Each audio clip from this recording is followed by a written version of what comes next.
ফণীভূষণ চৌধুৰী বিপুল ভোটত প্ৰায় 3 লাখ ভোটৰ মাৰ্জিনত তেখেত জিকি যাব। আমি 12-13ত আছো।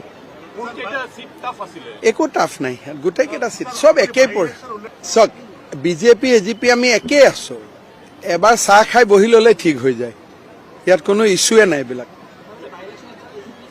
আপোনালোকে এতিয়া বাই ইলেকশ্যনলৈকে যাব নালাগে, এই 2 দিন পাৰ হওক, কৰিব লাগিব না। সবেইতো প্ৰচাৰ কৰিব, ইলেকশ্যনত যোনেই ৰাজনীতিৰ দলত থাকে সবেইতো প্ৰচাৰ কৰিব।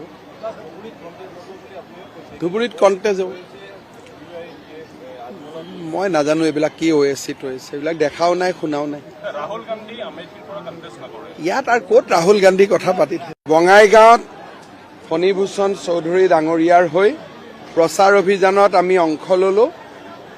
যোৱা কেইদিনমানত বৰপেটা লোকসভা সমষ্টিৰ গোটেইবোৰ বিধানসভা সমষ্টিতে মই মিটিং কৰিছোঁ।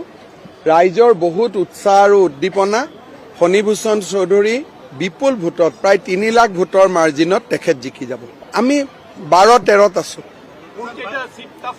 একো টাফ নাই, গোটেইকেইটা চিট সব একেই পৰে। চক বিজেপি এজিপি আমি একেই আছো।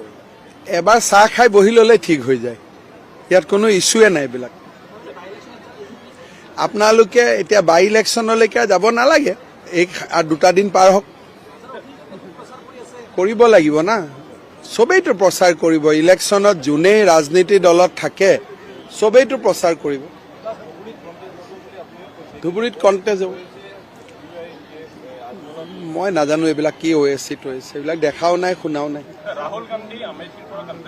ইয়াত আৰু ক'ত ৰাহুল গান্ধী কথা পাতি বঙাইগাঁৱত ফণীভূষণ চৌধুৰী ডাঙৰীয়াৰ হৈ প্ৰচাৰ অভিযানত আমি অংশ ললো।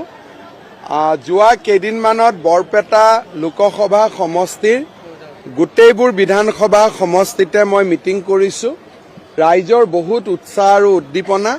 ফণীভূষণ চৌধুৰী বিপুল ভোটত প্ৰায় 3 লাখ ভোটৰ মাৰ্জিনত তেখেত জিকি যাব। আমি 12-13ত আছো।